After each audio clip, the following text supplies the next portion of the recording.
Land area. Now this ICE facility here in Broadview, you can see, is extremely quiet with little to no presence of federal agents. But we are seeing immigration operations continue in the area, as we saw a couple in Franklin Park detained by DHS today. This family in Franklin Park spent the afternoon fixing the front door, which federal agents knocked down this morning while executing an arrest warrant for a man in his 60s. The family says that man and his wife were both taken into DHS custody for allegedly living here illegally. The granddaughter of those two people was in the house as federal agents rushed in. It was very scary because, even with the speaker, they kept repeating his name, that he had a warrant for the arrest, and it was it was terrifying. The woman says she was raised by her grandparents and often helped them with their jobs in this area. The family says the man who was detained had already been deported about 6 years ago, then returned to the country, but his wife has been here for decades and allegedly has a worker's permit in the U.S. They say they understand the realities of this immigration process, but are now figuring out how to move forward. It's going to be hard because now we need to take care of them and all his job and all the house, everything. So it's going to be hard. This is one of the first DHS arrests we've seen in the Chicagoland area since Border Patrol Commander Gregory Bavino and his team left the state last week. They've since gone to Charlotte, North Carolina, where their operations are now wrapping up, as New Orleans is expected to be their next stop. DHS Secretary Kristi Noem has also continued to say that immigration operations will go on in Chicago despite the change of agencies on the ground. Meanwhile, this 20-year-old says her grandparents aren't criminals and she's grappling with the reality of life without them. I'm really sad. I want them to come back. At least my grandma. I'm all alone now with the cats. Now, we have reached out to DHS for details on today's arrests, but we have not heard back. Reporting from Broadview, Mayor Kawash, ABC 7 Eyewitness News. Mayor, thank you. Growing frustration tonight as thieves target several more small businesses throughout Chicago. Now take a look at this map showing just how many neighborhoods have been hit by these nightly crime sprees. And John Garcia talks to frustrated business owners hard hit by these crimes. Chicago police have issued a community alert regarding a number of business burglaries. They say there have been more than a dozen of them in the last several weeks, and police believe many of them are related. About 3:20 this morning, several suspects wearing dark clothing and masks break the glass door at the Taco Nazo restaurant. This surveillance video shows them climbing through the door and getting inside, going straight to the cash register. Cameras inside show one of the suspects trying to open the register before giving up and grabbing it. They just tried to take it, and it was still plugged in, so you could tell the total amateurs. They almost fell with the register, as they were pulling it out, and that's all they took, actually. The suspect carrying the register actually drops it, breaking it, before he scoops it up and carries it out with another suspect following him out. The restaurant owner says they got away with very little. It's not really, what they took, is all the damage that they did. A few doors down, the men also broke into this GameStop store, leaving behind shattered glass, but apparently getting away with little of value. And a couple miles away at Archer and Western, police believe the same suspects also broke into this Jimmy John's restaurant, using this brick to shatter the windows. They got away with a safe, but there is also security camera video, which has been handed over to police. And investigators also have security video from Sean Michelle's ice cream shop in Bronzeville, where police believe thieves broke in overnight, taking the cash register and a few other items. The owner, though, says he's grateful no employees were around, although he says the whole thing makes no sense. Breaking into Sean Michelle's homemade ice cream is like breaking into your own house. We like to say that this is your ice cream shop. This is our community. Also overnight, police were tracking a stolen black Infiniti sedan, which they believe the suspects were using as a getaway car. By the time they found the car, however, the suspects had fled. On the south side, John Garcia, ABC 7 Eyewitness News.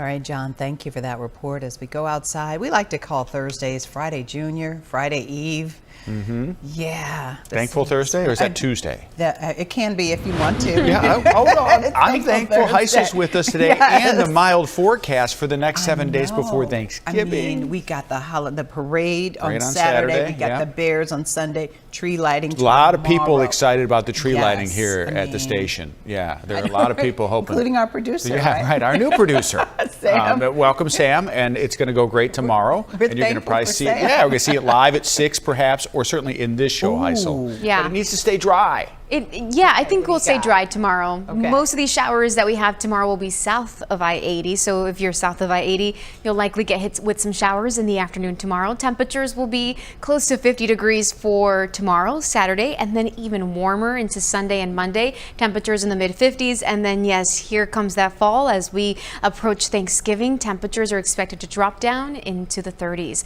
Right now, we are in the mid and upper 40s. We've been stuck here for days where temperatures are in the mid and upper 40s. Even through our overnight hours, our temperatures don't drop much. 47 right now in Palatine, 47 at the lakefront. Earlier this morning, we had some very low-lying clouds, and then they lifted a bit, and now we're having more patchy fog for our outlying areas. Harvard has a visibility to 3 miles 5 in Aurora, but perfect at O'Hare right now with a 10-mile visibility. So kind of in and out of some patchy fog for tonight. Notice the temperatures don't drop much. We're at about 45 degrees by the time we wake up tomorrow morning. Temperatures here tomorrow, low 50s, and then we finally see the sunshine this weekend because it feels like it's been weeks, even though it's just been days, but we've been stuck under the clouds. Some sunshine this weekend. We'll talk more about that in just a little bit. All right, Heisel, thank you. It is a heated dispute between a suburban Indiana homeowner and the world's largest online retailer. The local man turning to the I-Team because he says the large vans are causing driveway damage. Consumer investigator Jason Mills tonight taking the men's case to Amazon. The homeowner says he's pleaded with Amazon and its partner drivers to stay off his driveway because he says the large vans are causing cracks and he wants it to stop. You guys are not supposed to be on our driveway. These are videos of Amazon vans rolling onto Charles Burns' Maryville, Indiana driveway. Burns says the heavy vehicles weighing around 9,000 pounds could be causing these cracks. There's no gravel on this side pushing back because you just have grass here. There's no support here keeping that in place. That's a stress fracture. All of it, he says, is part of a 5-year battle with drivers not listening to his repeated requests and ignoring this sign saying no delivery trucks beyond this point. They drive, or, as I mentioned lately, which feels like retaliation, they've been just leaving the packages down at the end of the driveway. Really? So either us or whoever's walking by can help themselves to the package. Burns admits that his driveway is long, but says other delivery drivers comply. We have UPS deliveries here. They park on the street and they walk across the grass, which is great. FedEx, they park on the street and they walk the lawn up to the front door. He says in one case, a driver was heard heckling his wife on camera when she told him not to go on the driveway. What do you want to say to Amazon? Be professional. Take care of your customer. Burns submitted a claim on those cracks but was denied. The I-Team reached out to Amazon and the company said, "We've reached out to the customer to work directly with them to resolve their issue." Burns says his claim has still not been approved, but that he has seen fewer heavy Amazon vehicles on his driveway. This is our personal sanctuary, and so we feel violated. We feel disrespected.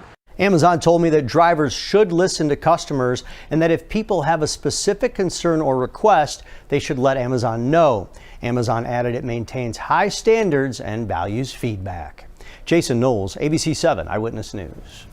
Jason, thanks. No tax increases or layoffs as the Cook County Board approves its budget. The more than $10 billion budget passed unanimously. It includes budget increases for the state's attorney's office as well as money to expand the public defender's immigration unit. Commissioners did give themselves a raise tied to inflation.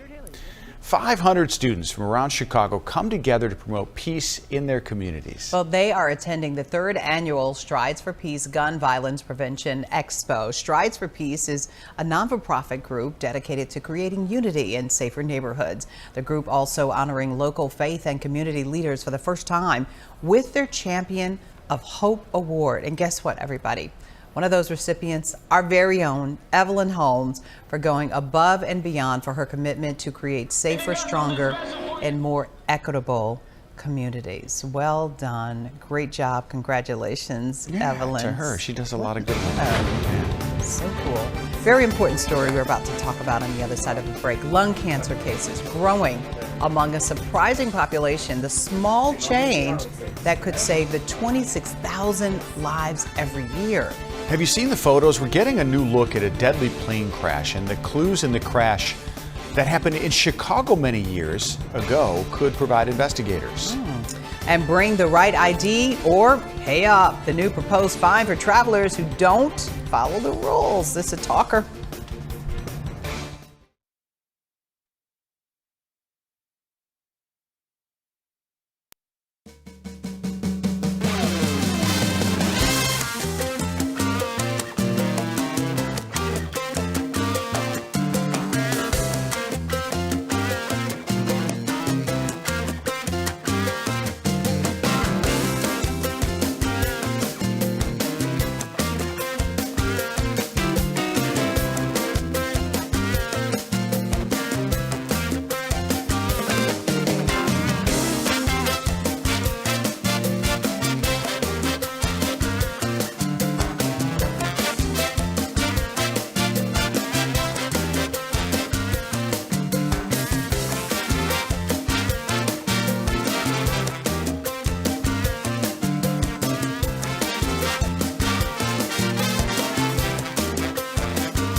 That deadly crash in Louisville could share similarities to a Chicago tragedy more than 45 years ago. 14 people died when a UPS cargo plane went down in Louisville earlier this month. ABC's Jacqueline Lee breaking down the preliminary investigation report. Cheryl and Rob, even though this is just a preliminary NTSB report, investigators have released a lot of information about the flight's final moments.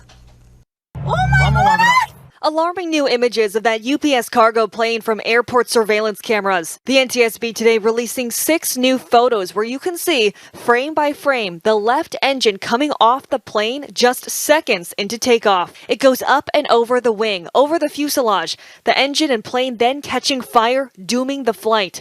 The plane was only 30 feet off the ground before crashing and exploding. There was a huge explosion, believed to be a plane crash, huge fire and smoke. Now renewed focus on the MD-11's left engine pylon, a metal part that holds the engine to the wing. The bulk of the left engine pylon was still attached to the left engine when the engine separated from the wing. But investigators now say that pylon does show signs of fatigue cracks and stress failure. Those cracks are the reason the NTSB, Boeing, and the FAA all supported grounding the MD-10, MD-11, and DC-10 aircraft for further inspection. They are all part of Boeing's aging fleet, used for cargo and firefighting flights. The NTSB now pointing to a similar crash of the same model plane in Chicago in 1979, which killed 271 people on board, 2 people on the ground.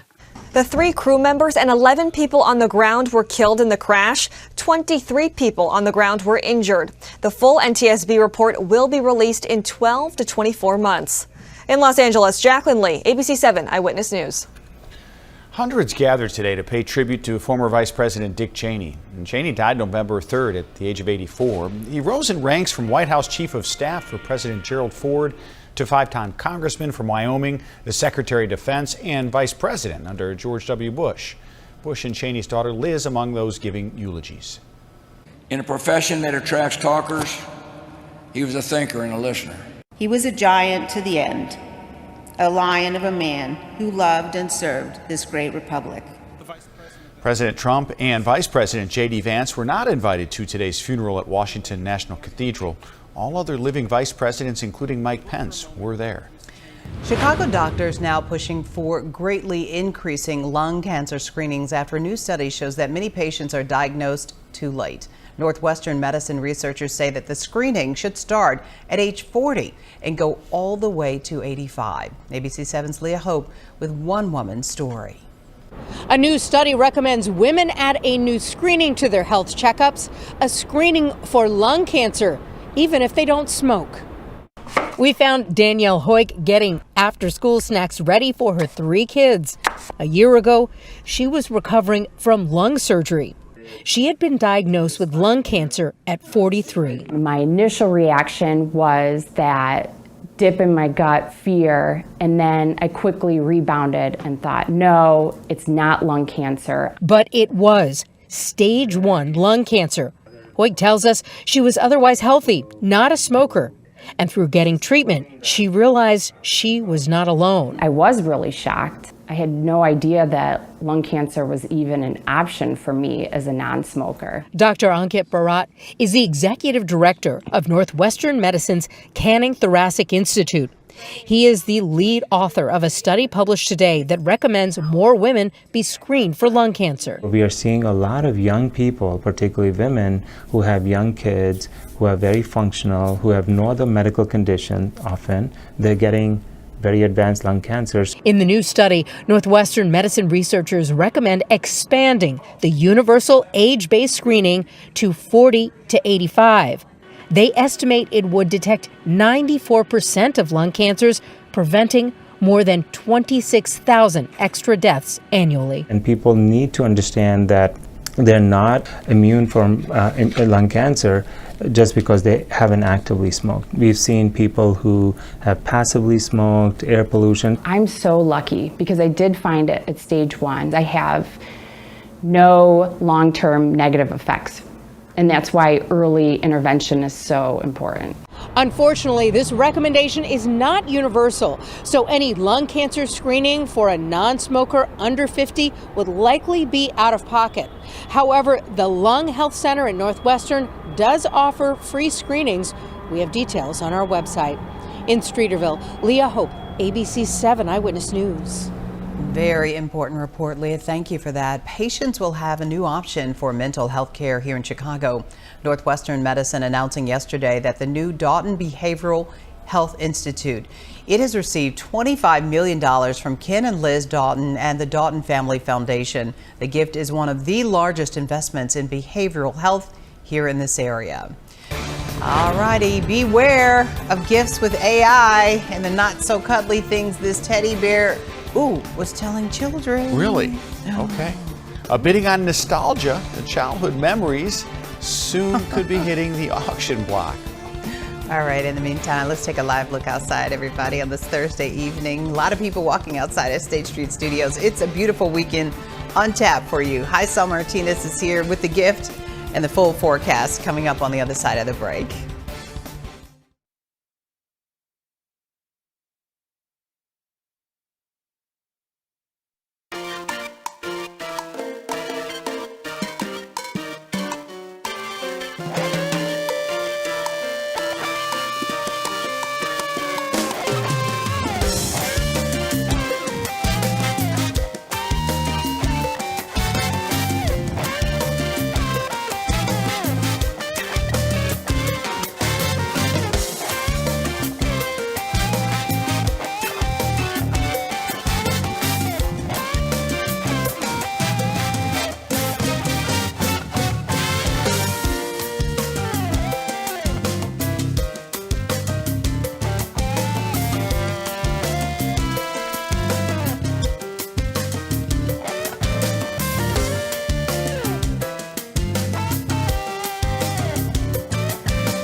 Okay, there's our Navy Pier camera. It is our favorite camera currently.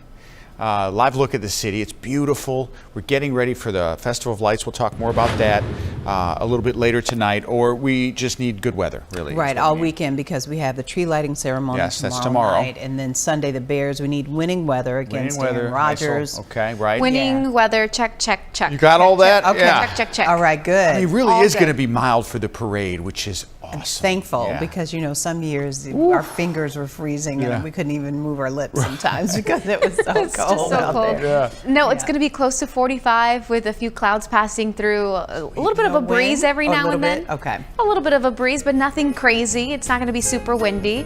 Very festive music. I Charlie like Brown that. Christmas. I think so, yeah. It's the only thing Close. that we're authorized to use.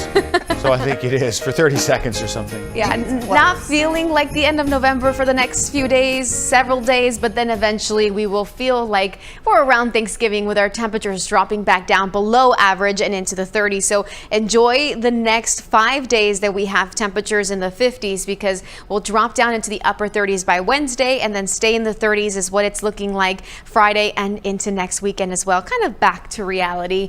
Right now, it feels like we can't really enjoy the milder weather because it's kind of drizzly at times. We've had some patchy fog. It's cloudy out there, kind of that meh type of weather. That's what we've been dealing with, and we had that again. Some of our outlying areas right now have some patchy fog. Temperatures right now in the 40s, and this is about where we've been the entire day, even through parts of the overnight hours. And the day before that and the day before that, we were also at about 47 degrees at O'Hare, 48 at Midway. Some of us drop into the low 40s overnight tonight, but that's about it. The low and mid 40s by tomorrow morning, which is close to where we have been the last several mornings. This is 7 a.m. to show you that. We have the clouds still sticking with us. Right around noon, we're into the upper 40s, and then we'll hit our high temperatures close to 50. Notice here the chance for some showers in the afternoon, and it's mainly south of I-80 that we have that chance for a few showers to move through in the afternoon and evening. But by 10 p.m. it does look like those showers are done with. Then as we head into Saturday, here we go. We clear up our skies finally. We have some sunshine to start off the day, and temperatures drop off a bit more since we have clear skies into the 30s for a lot of us, maybe some 20s on Saturday morning. As by Saturday afternoon, notice we get up to about 50 degrees, low 50s on Saturday, looking at overall some fantastic weather this upcoming weekend. So for the Lights Festival, close to 45 degrees is what our temperature will be at. And again, a little bit of a breeze around every now and then, but nothing too crazy. Our winds between 5 and 15, 5 to 10, that's some pretty light wind for us here. And then as we head into Sunday, Soldier Field looking to have some fantastic weather. The last home game, it was pretty windy. We had light flurries falling through the entire game. And this time around, we'll have some bright skies, temperatures at kickoff in the low 50s. By the fourth quarter, we make it into the mid 50s. A look here at your 7-day forecast to show you that fantastic weather just in time for the weekend.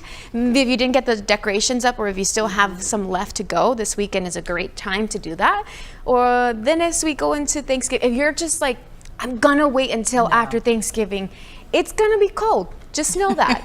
30s as we head into Friday, Black Friday, will be pretty chilly. And that'll continue, you think, for a bit? Yeah, for the next, I think, into the weekend, next weekend, and then into December. My tradition is always after the Holiday Lights Parade, that Saturday night. But there you go. Yeah, so get it done. It's going to be nice. Yeah, it's going to be really nice all weekend, maybe Sunday too, so we can own Aaron Rodgers on Sunday. Get ready to pay up if you forget. Yeah, right, that's good. I hope we own him. I hope he plays.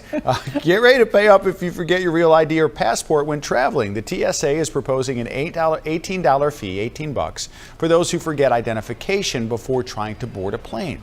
Travelers will have their identity verified on a new biometric kiosk before being allowed through security. The new fee would let travelers access TSA checkpoints for 10 days without approved documents. Okay, this is a very serious story, it's crazy. Everybody. Yeah. Listen to this. Before you go holiday shopping, there is a warning tonight about toys that contain AI chatbots. They could be exposing your children to dangerous content. A variety of toys now integrate open AI chatbot. Sales of the Kuma Teddy have now been suspended. Researchers found that the bear voiced sexually explicit material. It could also tell children to hold matches and where to find things like knives and pills. Danny Katz of the Colorado Public Interest Research Group says that parents need to be proactive. We just have no idea what these AI toys are going to do to a child's development and to their mental health. And so unless you want your child to be part of this experiment, we recommend that you avoid AI toys for now. Well, the bear sold for $99 online. OpenAI says it has suspended the developer of the bear for violating the company policies. A good reminder for parents as they let Santa know what the kids want for Christmas. You got to be careful. Because it could have been on the list. I'm telling you. Yeah. Taking it slow at the Shed Aquarium. Aww. We got this cool music for the newest resident. Because that's what you do when you take it slow. You play a little jazz. We haven't been able to see anything like her there in decades. She's on it. Plus, they've never sold a puppet before. It's the first time in their history. What? Oh, get your money ready, Rob. I'm going to get you this for present. A first of its kind auction put some of Jim Henson's creations on the auction block. Oh, this is going to be fun. We'll be right back.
you may want to rush in to see the Shed Aquarium's newest resident. This is Alfasi. Hey. She's a two-toed sloth native to the Amazon rainforest. Her name means lettuce in Portuguese, and we're told that's the first solid food she ate as a baby. Hey, She's girl, really hey. cute. She'll be ready to meet visitors very soon. That's a good life right there. Chilling out. Chilling in your basket and Eating some lettuce. eating some lettuce. Little right. carrots once in a while. Yeah, right. There's not a care in the world. No, yeah. That's a good life. We were talking about this during the commercial. You could soon own a Muppet. Yeah, more than 400 items will hit the auction block next week in honor of Jim Henson's company, the 70th anniversary. Can you believe 70 years, and for the first time ever, the puppets will be up for bids? There are over 80 puppets in the sale, which is a crazy amount of puppets. But some of the other things that we have that are amazing, we have a collection of Jim Henson's personal shirts, and those all came from the Henson family. That'd be pretty cool. Okay, now that might be cool. All right, Rob, tell me which one you Oh, want. that's from Dark Crystal. I didn't know that, but Sam, our producer, told me that. Fraggle Rock was in the background there. Dark Crystal, open and more. close. My favorite, is he there? It's Scooter. That's my guy. Scooter? Yeah. All you got right. one? Snuffleupagus for you, Cheryl? Yep, Snuffleupagus. Big Bird? That counts. All right. Yeah. See you.